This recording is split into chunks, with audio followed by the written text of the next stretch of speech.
உருளைக்கிழங்கோட தோலெல்லாம் சீவி எடுத்துக்கலாம்.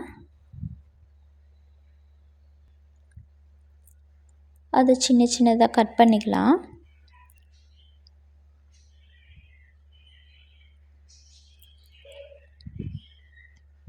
இது போல் கட் பண்ணி எடுத்துக்கலாம்.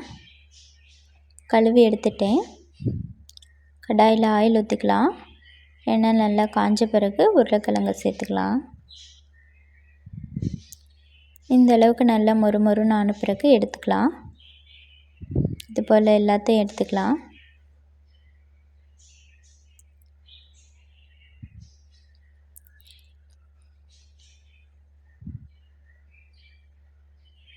இது போல் எடுத்துக்கலாம். தேவையான அளவு உப்பு சேர்த்துக்கலாம். காரத்துக்கு மிளகாத்தூள் சேர்த்துக்கலாம். நல்லா மிக்ஸ் பண்ணிக்கலாம். எல்லா உருளைக்கிழங்குலையும் உப்பும் காரமும் படுற மாதிரி நல்லா மிக்ஸ் பண்ணிக்கலாம்.